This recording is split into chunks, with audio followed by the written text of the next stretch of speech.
Greetings, everyone. This is Rock and Roll Spot Convention with Willie Comic Roundup. We're approaching the middle of the roundup, so we covered this week's X-Men and Spider-Man books. So let's move on to Avengers titles. Kicking us off, we've got Avengers number 3. Excuse me. Where we left off, the Impossible City had arrived in Earth orbit, while the Avengers were trying to stop the tribulation events as described to Captain Marvel by another injured Kang the Conqueror. So, as I said, the Impossible City has appeared in Earth orbit. And the Ashen Combine ought to make their move. First, Idol Alabaster strikes at Vatican City. She craves worship. Next, the City Smith in Toronto basically turns the he thinks of it as making artwork with cities and the people that reside in them. In Manila, Lord Ennui basically puts everyone to sleep and everyone in the area to sleep.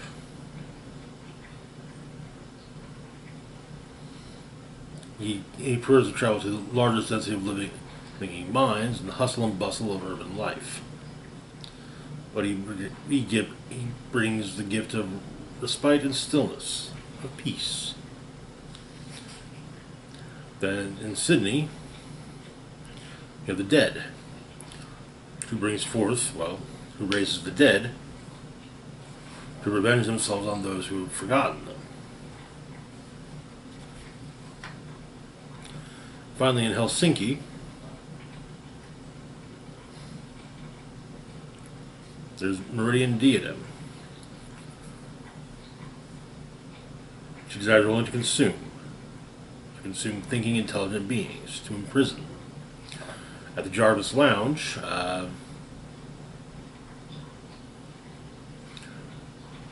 Carol Danvers gets the Avengers ready to attack. Basically, okay, we got hotspots: Manila, Helsinki, Toronto, Sydney, and the Vatican. Everybody pick one. However, Black Panther says, hold on, we don't know anything about what's happening. And while Captain America points out that people are dying, T'Challa does add that he's aware of that, but more will die, including themselves, if they don't win. Dying is something T'Challa's afraid of. Losing is. He adds to Carol that you brought me on the team. You asked me to join the team because she wanted his counsel. So, please accept the counsel and then lead the team. So, 5 minutes. Tony is told to get on the satellite feeds for raw data. Vision processes information faster than any of them. Needs threat level assessment. Thor and Wanda are needed to put everyone where they need to be once their team's ready to go. They got 5 bogies in an orbital clubhouse. Everyone's going in the field. So, there's not a lot of intel to the process. Thor goes to the Vatican City, a god facing a creature that desires worship. Iron Man goes to Toronto, criticizes the City Smith's art, calling it pedestrian. Though, when the City Smith is shocked at a critic, Tony informs the City Smith that on Earth, everyone's a critic. Wanda arrives in Sydney,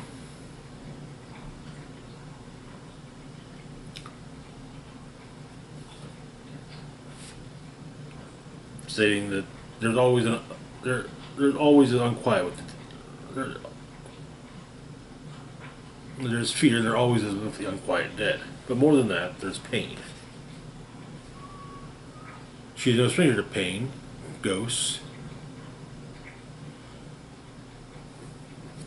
She states that the dead has let both that pain and ghosts have dead has let pain and ghosts master him. She has mastered her pain, her ghosts, and much worse. And she won't allow the dead to harm the people of Sydney.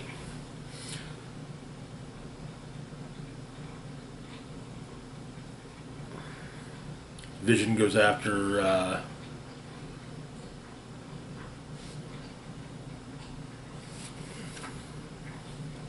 what is their friggin' name?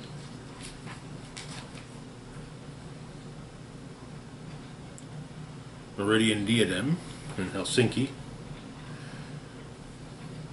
stating that as both a synthetic and a parent, she offends in the very core of his being. And in Manila,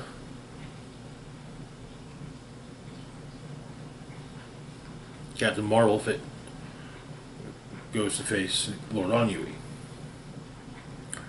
wondering perhaps when his siblings begin to die, he will feel something. He never does, though. Perhaps this time will be different. Carol arrives saying that this time will be different, because this time he's met the Avengers. Meanwhile, Captain America and Black Panther make their way on into the Impossible City. And that is where the issue ends.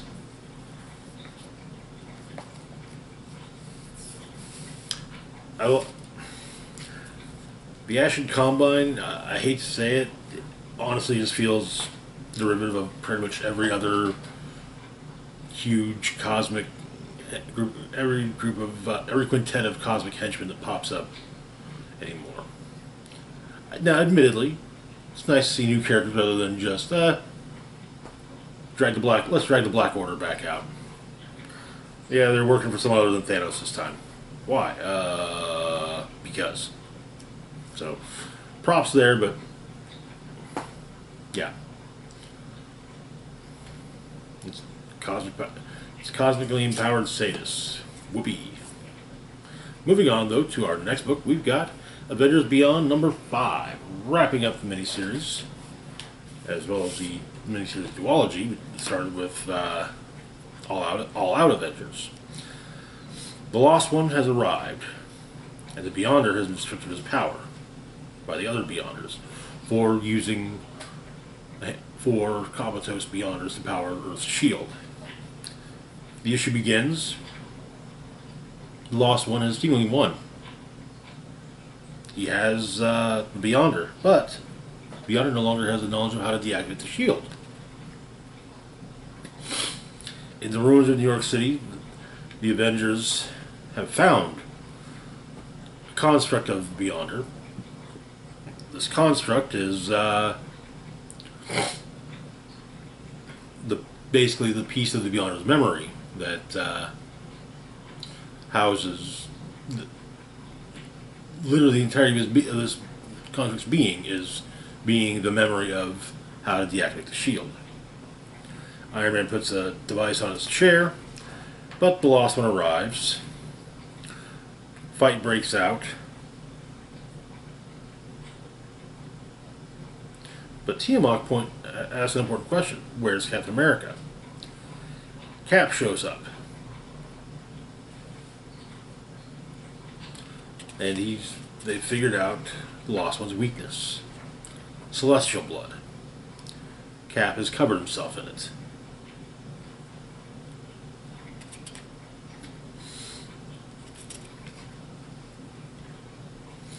The Beyonder and his memory shard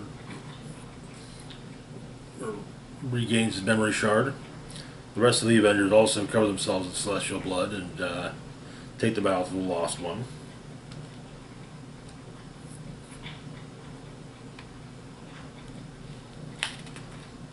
Beyonder, with his, wants his powers back because he wants to be one with the cosmos again. Being mortal sucks. Fair, it does. But the shield is deactivated, and the Beyonder has to have his power returned to him. However, the Lost One says it's not the Beyonder's power, and dissipates him, makes him one with the cosmos again. The rest of the Avengers continue to fight,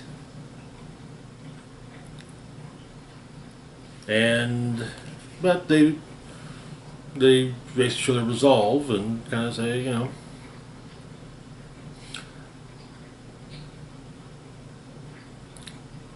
remake things how they were before your arrival, and get the hell out of here.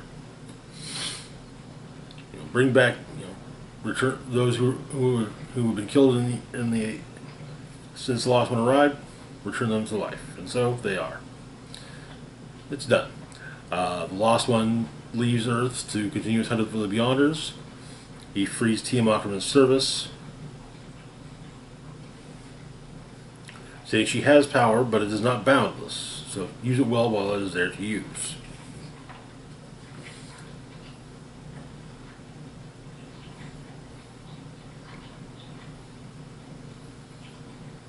As the series ends, Beyonder's essence is, while the Beyonder was dissipated and made one with the cosmos again, the idea of the matter and energy that made up his body was returned to the cosmos. He's still sentient.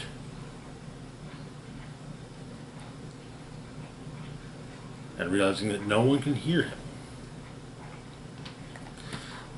These two books, All Out Avengers Beyond, were overall fun minis. I enjoyed them.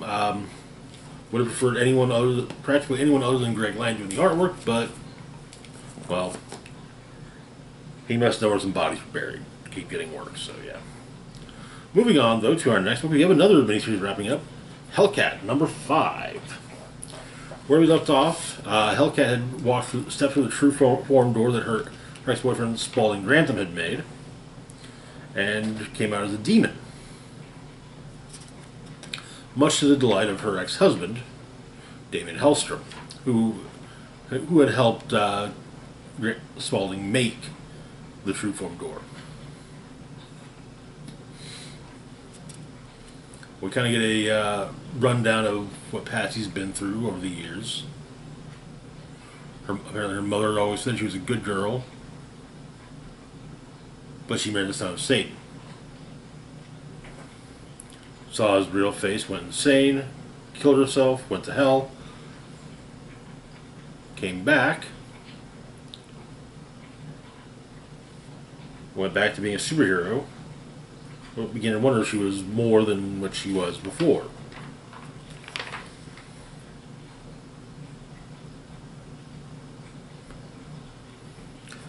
Dragged back to hell, made stronger. He wondered if it was because she resisted hell's promises, or because she finally let herself draw from the darkness. But she died again, came back once more.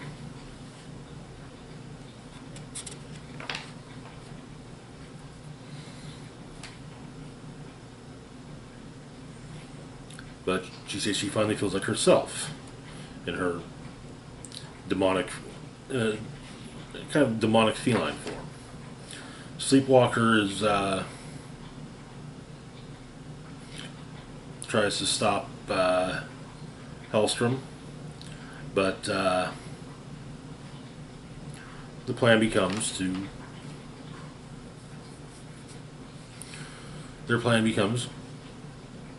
kill Hellstrom or kill Sleepwalker. Though it is sad that it's a shame that Rick won't wake up. However, he does, and yeah.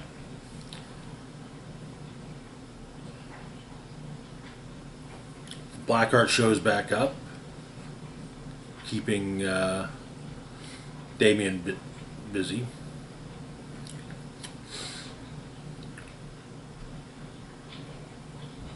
Rick is able to show Patsy what happened between Damien and Grantham. Apparently, Grantham thought that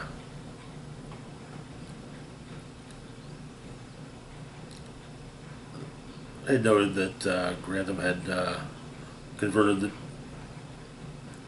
the door to a true form door, and thought he was basically aiding Damien instead of Blackheart and Mephisto. Hellcat and Blackheart fought, but during everything, Spaulding used the Imaginator on himself, having seen Patsy's demonic form.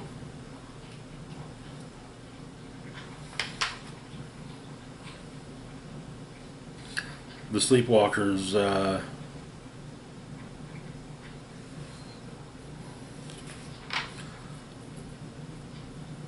the rest of the Sleepwalkers show up, and Rick suggests that Patsy step through the door again. She does, and comes out as Patsy.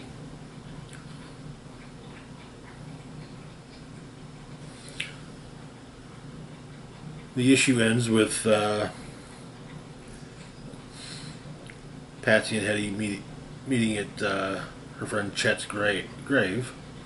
Chet being a high school friend of hers who took the fall for her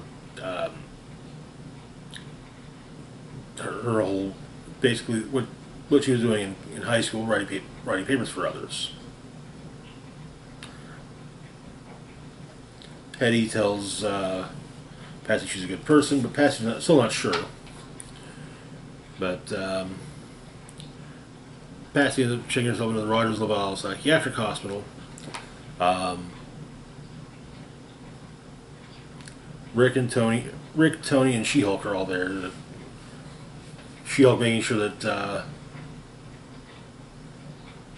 her power of attorney is protected. Tony made sure to say he'll watch over her assets, and Rick being asked to watch over her. At Patsy's house, Hetty uses an exorcism spell she learned from Spaulding to send Patsy's mother back to the realm of the dead.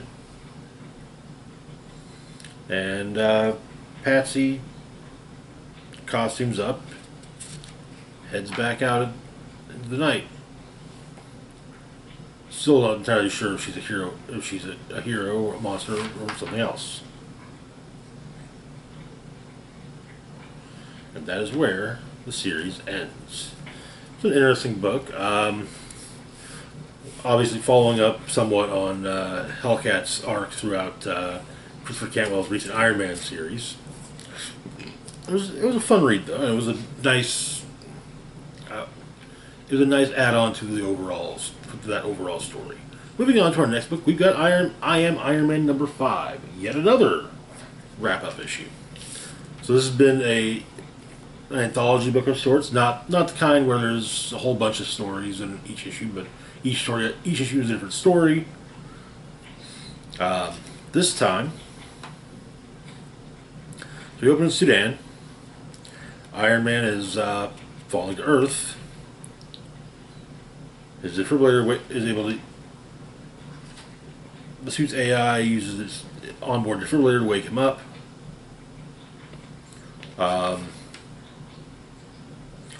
And when an alien creature attempts to attack him, he blasts its arm off.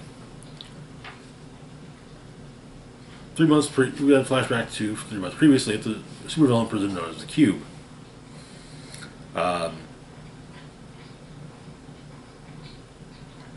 One of the guards, George, who appears to be an anthropomorphic polar bear, who apparently is a fan of Spider-Ham, states that prison is harder when you're superhuman. Normal prison is rough enough. For supervillains, they're sedated or forced to. For superhumans, they are sedated or forced to wear collars like dogs, so that they're more manageable. Apparently, Iron Man has been lobbying to make the Cube a prison without power-dampening collars or sedated convicts. George states that this shows that Tony gets it.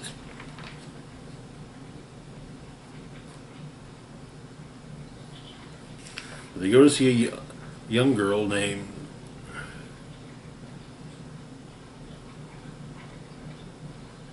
Viola.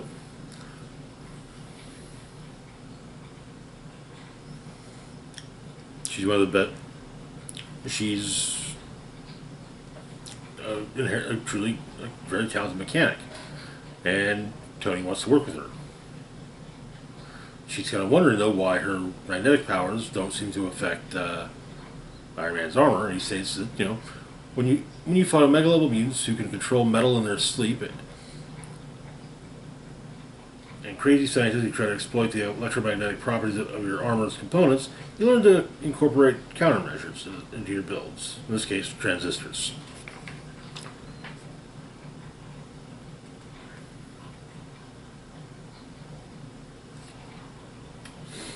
But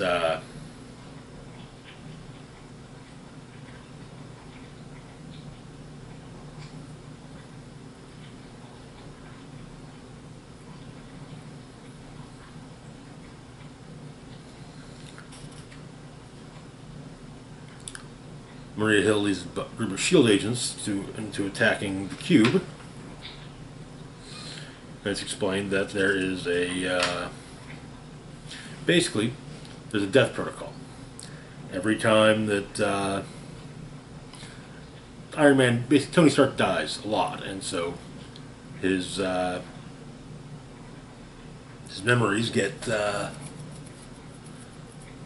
uploaded to a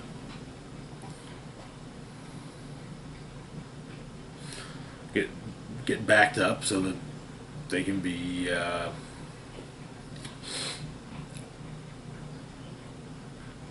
and with the memories then put into a clone that's created upon Tony's death. However, sometimes the AI, the armor, thinks that Tony's going to die, but he manages to survive, and you end up with two Tonys. And so the fact that the red flag for Tony was apparently that he was apparently lobbying with when it came to the Cube. But he basically created a virus which was used against the other Iron Man.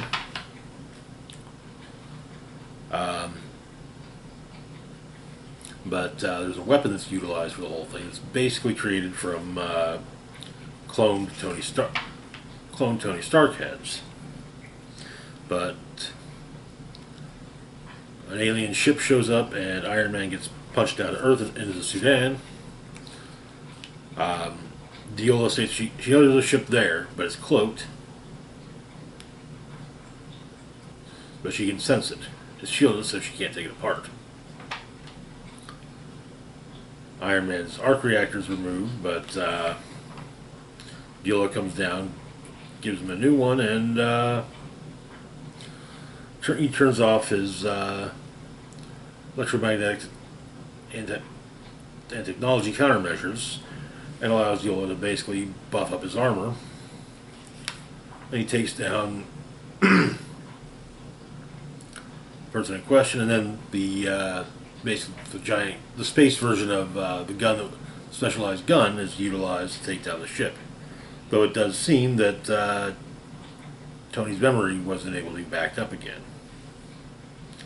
And that is where the issue ends. This has been a fun book. I liked it. Some issues were better than honestly. I love seeing Mojo. I think in issue number 3, it's fun seeing Mojo, and Mojo's villain I think really should be. It should be a bigger deal, even just for tongue-in-cheek stories. You do some great satire, after all, with it. But yeah. Moving on, though, to our last book for the moment, we've got She-Hulk number 15. Where we left off, She-Hulk was on the Scoundrels space yacht. And he explained that he'd been hired to basically get components for a bomb, and his employer was planning to blow up Manhattan. So the issue opens, Punch Club's meeting up. Titania, The Thing, and Volcana have all apparently ordered jackets. They're satin.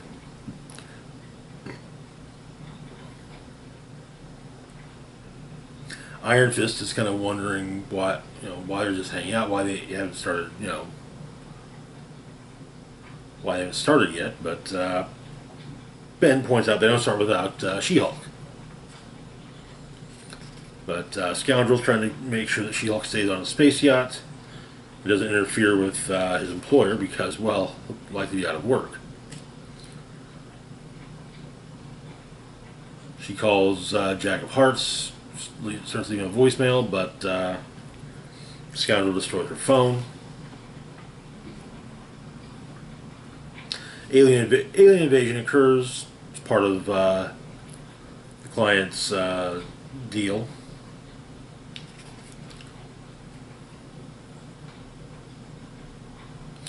She-Hulk ties up Scoundrel, busts out of his space yacht.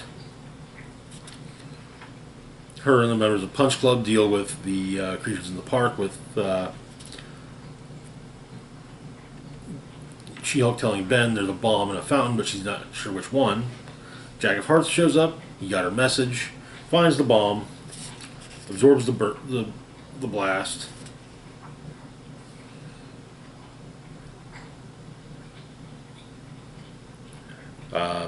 He's almost at capacity for radiation, but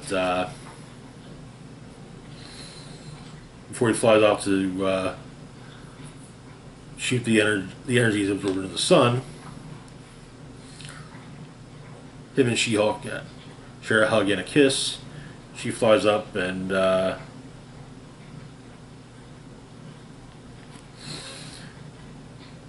well, now Thing knows who the mystery boyfriend that She-Hulk's been hiding from everyone is. And Titania mentions that she really does like him weird. She-Hulk likes him weird. And that is where the series ends. Yes, She-Hulk is ending. Sort of. There won't be an issue in August, but in September, a new sensational She-Hulk series kicks off with the same creative team. So it's just taking a month off for rebranding. But this has been a good run. I look forward to seeing where the new series is going to go. And yeah. Anyway, that's going to do it for now. As always, feel free to like, share, and subscribe. Huge shout out to Patreon patron Xander Lee. Thank you so much for your support. Links to my Facebook, Twitter, Mastodon, Patreon, and PayPal can be found in the description box down below. This is Rock and Roll Spock signing off saying, live long and rock hard.